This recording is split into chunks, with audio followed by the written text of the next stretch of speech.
young families alike unite to be able to catch these children up so that they thrive not just in the near future, but for generations to come. The good news is that as I've traveled the state over the past 5 months, I've come across an Oregon that's more united than ever before.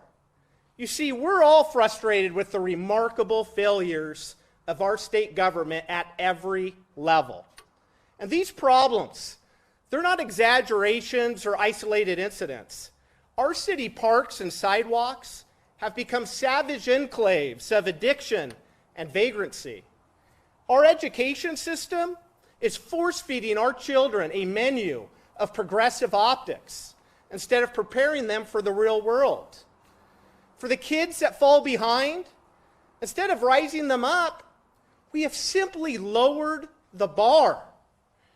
And we've all watched as our freedoms have slowly been taken away via executive order in the name of public health, all while public policy experts continue to double down on their dangerous ideas like defunding the police and decriminalizing violent activity. The refrain I've heard most often as I've traveled the state is that you've had enough.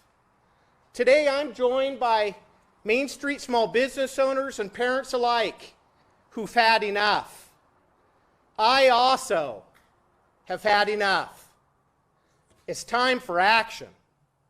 As mayor of Sandy, I stood up to Governor Kate Brown and against her drastic orders and asked people to consider a defiance against these lockdowns that were forcing our Main Street small business owners to close. I stood up and advocated for our children to return to classrooms full-time and in person. And I've made sure as the mayor of Sandy that our police officers have the adequate resources they need to keep our neighbors and our community safe.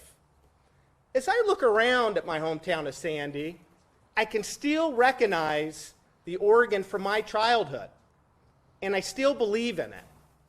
And as I travel the state, I've come across a lot more places like Sandy, from Coos Bay to Baker City, from Klamath Falls to Pendleton. It's time to unite this great state and restore our pioneer glory of spirit and freedom that has compelled generations to travel across the Oregon Trail. In preparation for today, we've raised over $300,000 from hundreds of grassroots Oregonians across the state. We've received dozens of endorsements from current and past mayors, county commissioners, city councilors, and school board members. We have county chairs in all 36 counties across Oregon.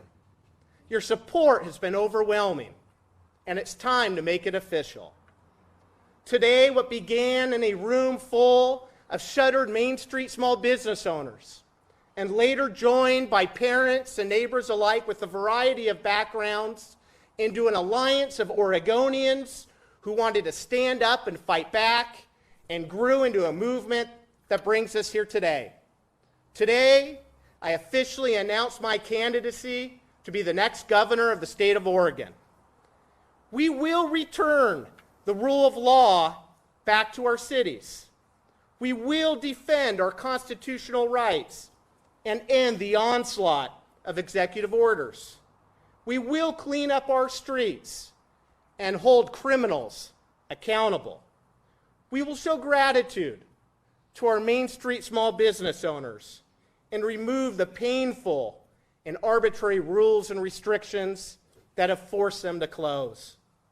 We will open our schools to students and prepare them for the real world, and we will respect life and protect the unborn.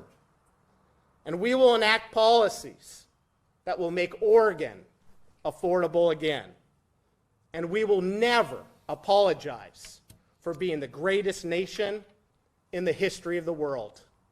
Don't stop believing. Don't ever stop believing in Oregon. My name's Stan Pulliam, and I'm running to serve as your next governor. Thank you. Thank you so much. Lincoln, I talked with 2 psychologists about the return to the classroom, and I learned it can take weeks for kids to adjust to being back on campus. Good morning. The return to school brings many emotions: excitement, nervousness, fear. It's not easy for everyone. Even if every single day of the first week you're like dragging your kid into school, give it time. Dr. Erica Eaton is a child psychologist at the Collective Care Clinic, where 70% of patients are children and adolescents. For most children, it takes about 3 to 4 weeks, the research shows, to kind of transition fully into the school year. It takes more than a few days for some students to adjust to life back inside the classroom, but parents can help. The first step is to ask a lot of questions, be curious. Dr. Daniel Nicolai, a child psychologist and assistant professor at OHSU's Doernbecher, says it's important parents involve kids in tough conversations. Ask questions, understand their concerns, then validate those worries. Going back to school after a pandemic, it's really stressful, and that's a really valid way to feel. Lastly, work as a family unit to decide what to do next. Collaborate and come together and talk about, how to solve this, as a team. For some kids, going back to school will be really challenging. The Collective Care Clinic, where Dr. Eaton works, they are launching a adolescent and school refusal program in the coming weeks, so there will be help for those kids who just are not ready for that transition quite yet. Well, Lincoln, leaders here say originally the goal was bringing everyone inside the sanctuary to celebrate. Instead, it was a smaller outdoor gathering with masks. Some chose to participate on Zoom instead. The rabbi tells me it took lots of planning and changes to get to this point.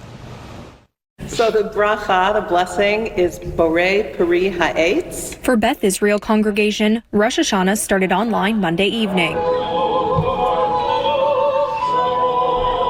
Then, a small ceremony outdoors.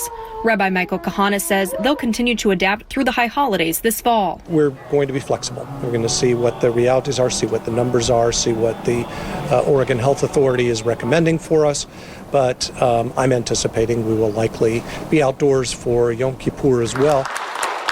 At Augustana Lutheran Church, it's a similar approach. They didn't bring the congregation back until August. Even then, in-person and indoors was short-lived. And after one Sunday with maybe 58 people, including musicians, we went back pretty much to live stream, except for case basis, where somebody may be going through a divorce or a tough time, just needs to be in a sacred space. Recording in progress. Rabbi Kahana says the Jewish New Year is still a time for excitement, despite the challenges. We're starting it with these pandemic restrictions, with mask wearing, with having to have our services outdoors. We're also looking forward to a year that's going to be a year of health, a year of openness, and a year of gathering of community. Now, Yom Kippur is only 10 days away, so the rabbi tells me he continues to track the weather and keep an open mind on how to host services for the season ahead. But first, I wanted to take a moment to acknowledge that today marks 1 year since the devastating Lion's Head, Beachy Creek, Holiday Farm, and Alameda fires. The Labor Day 2020 fires destroyed homes and ravaged communities across the state, and together burned more than 1 million acres and thousands of homes. And unfortunately, we lost 9 Oregonians. This anniversary is traumatizing for so many Oregonians, especially with so much wildfire still on the landscape. I want to thank all the dedicated Oregonians, from the firefighters to local emergency managers to the Red Cross volunteers, and many more who helped fight these fires last year and now are focused on recovery. These folks, both paid and volunteer, put their lives on the line to keep us safe. We are incredibly grateful for their service. September also marks National Preparedness Month. I encourage all Oregonians to join me in Honoring with Action. Learn how you can prepare your family for wildfire and other emergencies. You can learn more at ready.gov.